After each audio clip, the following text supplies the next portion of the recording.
the advice I got on that night, I took with me, and I was able to just like, you know what, Joel, things you're going through some things right now. However, you're in this moment and you enter this pageant to change yourself. You saw something in it that it could help you with, and so that's what I basically took with me throughout.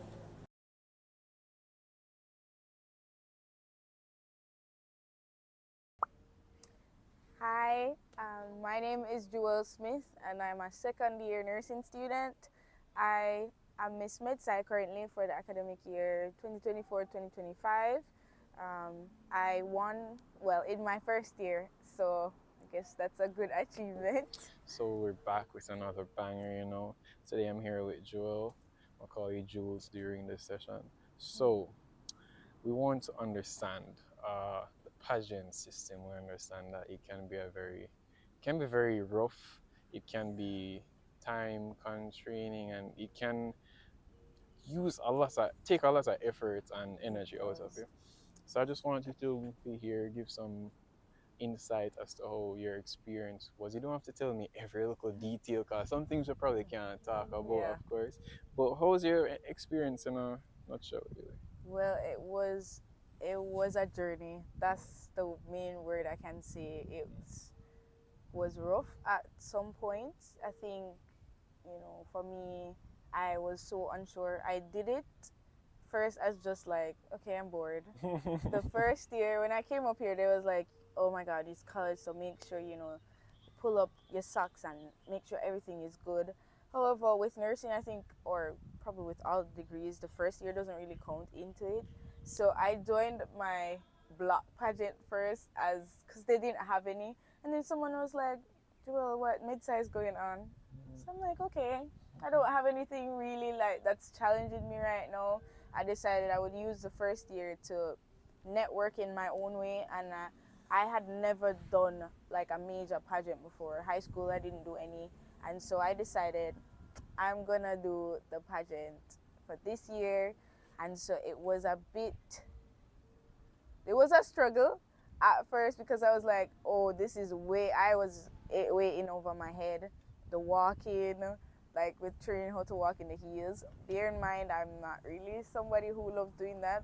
I am a tomboy at heart, and so the training in walking, the speaking with like managing my stage fright as well.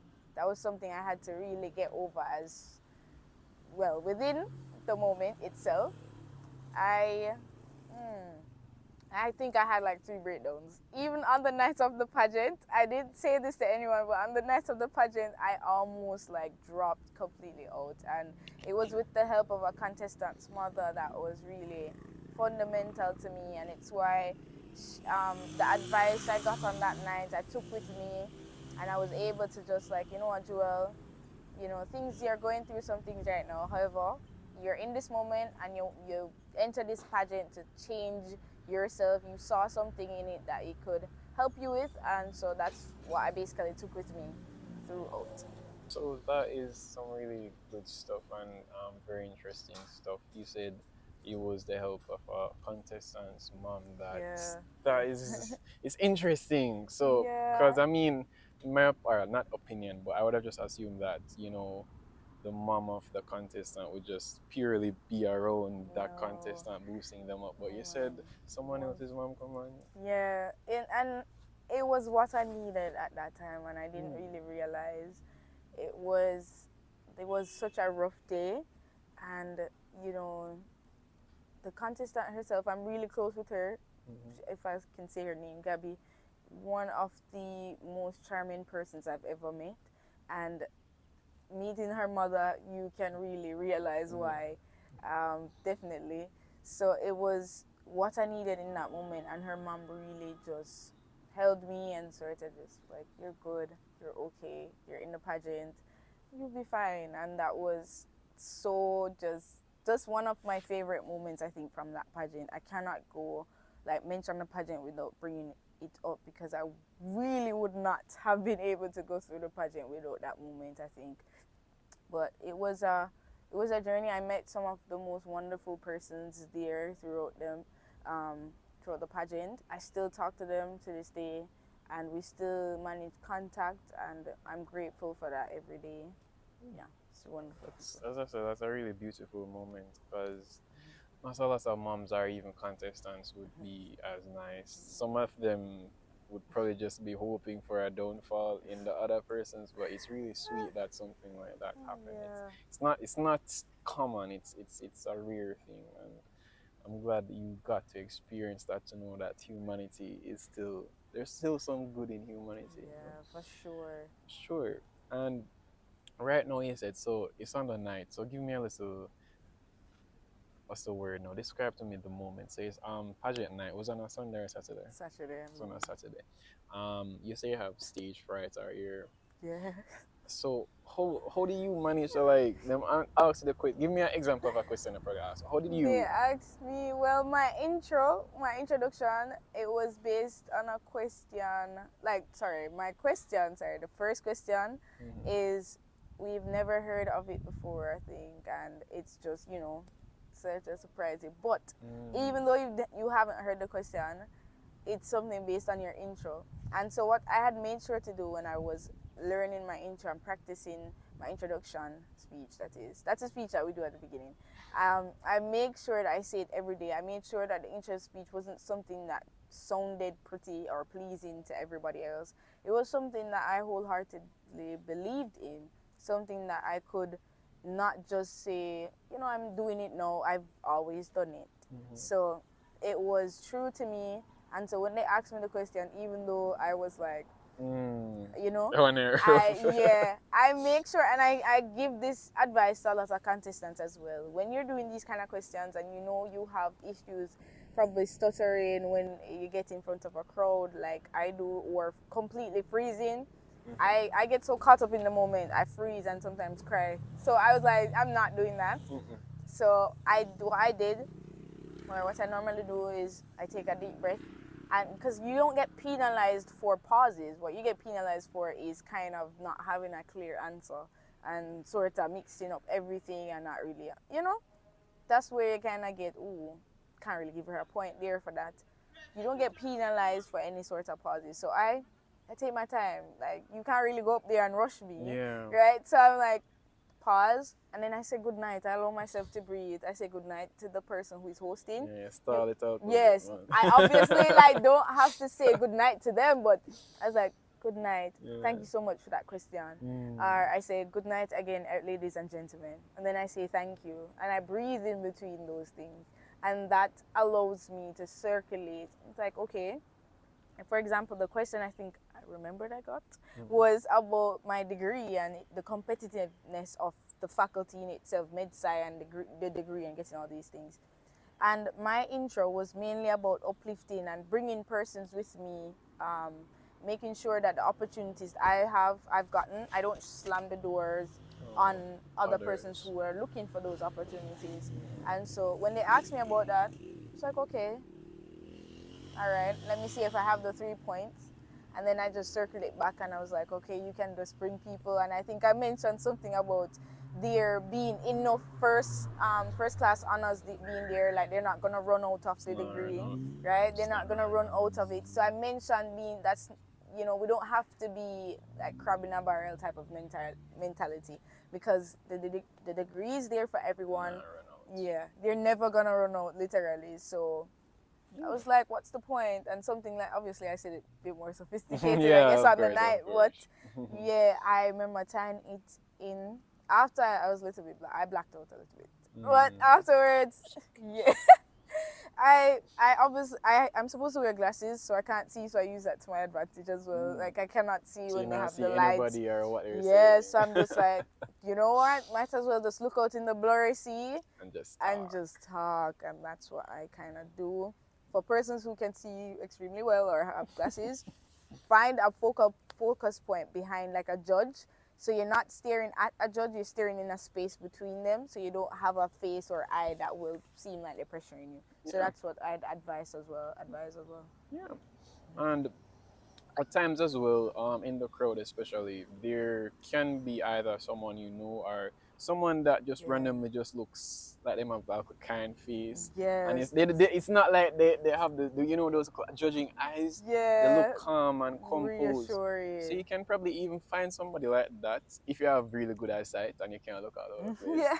And you just stare at them, and when them a smile, and you just a smile back, and you see, it just Yes, really the it makes it more positivity. natural, and that's what you want. They want to not see you up there. Like they know it's a very, what's the word? They know it's kind of just like up front and in your face, Yeah. and you might be nervous.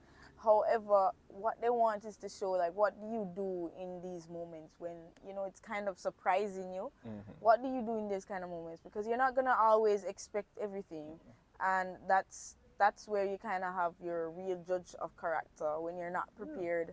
How are your morals and your integrity and your values really shown in that moment, in those moments? So I think it's really important, as you said, finding a kind face, somebody who you really know. That can be real helpful because that really helped me as well. I knew a few of the pageant queens that were there, even the Miss Uwi Mona. I knew the former Miss Midsai as well. And so seeing those faces, they made sure that they were, front seat, smiling, and I think that was also helpful towards us as contestants. All right, good. Is there anything you can share that you can share? Like, all right, let's say a hack A hack? or Yes. something you just use that just really helped throughout the entire. Because I understand you talked about breathing and so on, but was there like a very specific thing that kind of Yeah.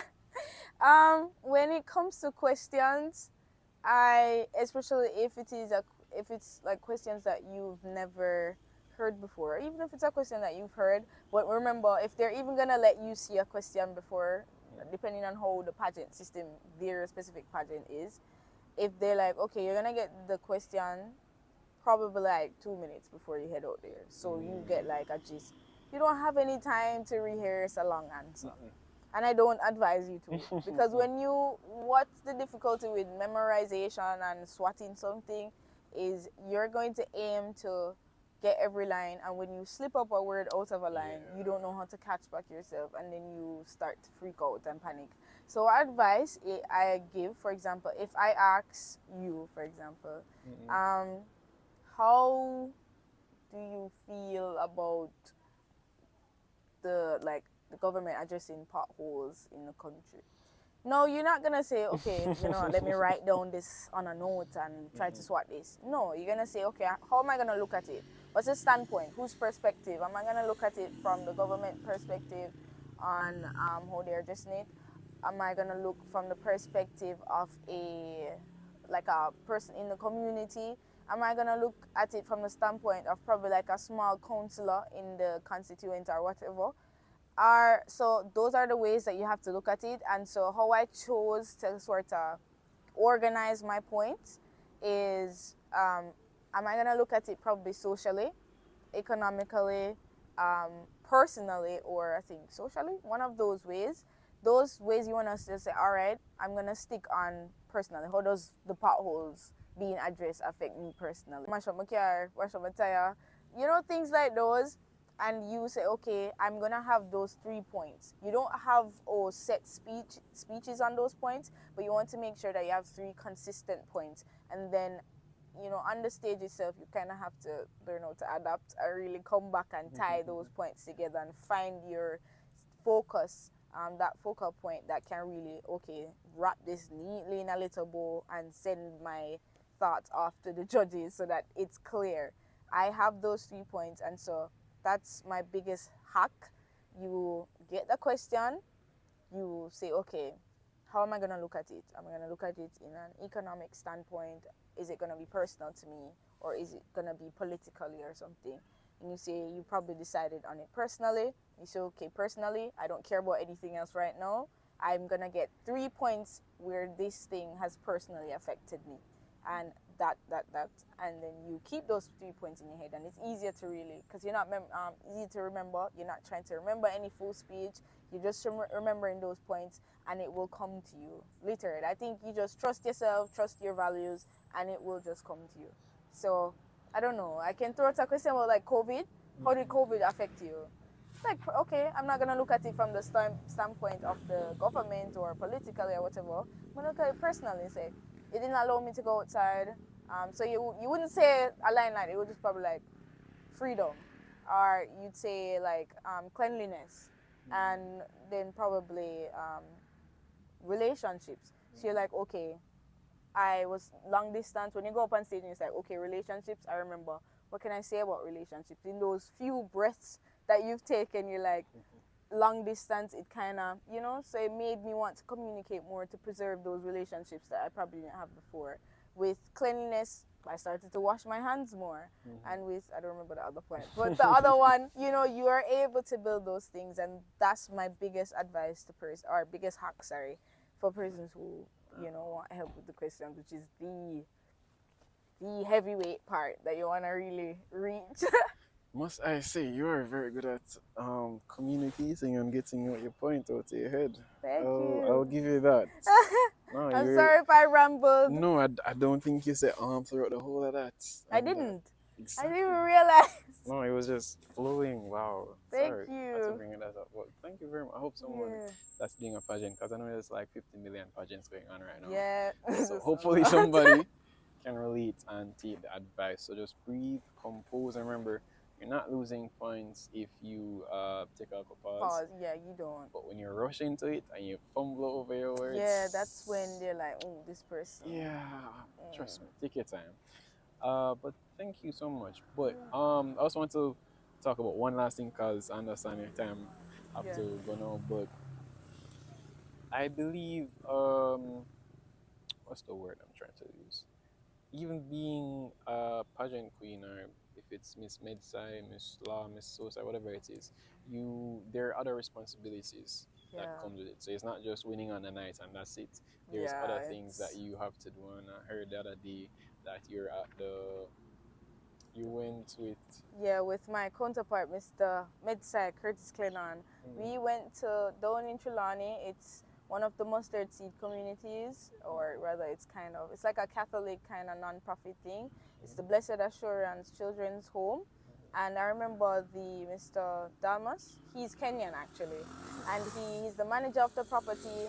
He specifically prefers to call it a home, because he's like, a home is not just I think like a shelter or something. It's not like an orphanage, sorry. It's not just like an orphanage where you just having children who cannot be, without any parents. He calls it a home because they're cared for constantly. It's like having substitute mothers and fathers there. And that's what he kind of stresses down there, and being there on a constant, being every day, choosing to care for the children every day. And I found that so, not relatable, I guess, but just something that I always loved about it.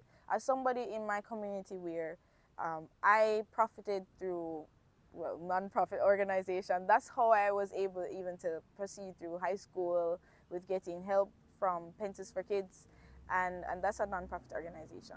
But I wanted to give back through that way. I was like, you know what, I got those opportunities. I'm gonna make sure that I give back in not a similar way, but always be able to give back. And that was important to me and Curtis as well. And when we got settled on this home, we were quite happy. We were at first trying to look if we wanted to go the popular route, which is go to Bustamante and help the children down there. And sometime in the future, I would love to do so. However, we wanted to start it off somewhere, it's kind of forgotten, in the Trelawney, the west side as well, which was really heavily affected by the Hurricane Melissa. I wanted to go down there and see how they were able to build back certain things and just give back in the way that we could as young students coming up, to show everyone. Yeah, so that was something that was important to us. All right. Okay, so again, my name is Joelle Smith, second-year nursing student and the current Miss Medical Sciences 2024-2025. To all the young women and young men participating in pageants this semester, I wish you guys all the best. You entered it for a reason, so don't forget that reason when you're doing it. It's what's going to be your motivator, your thing that's going to push you to, push to the potential that you can be. So Wish you guys all the best.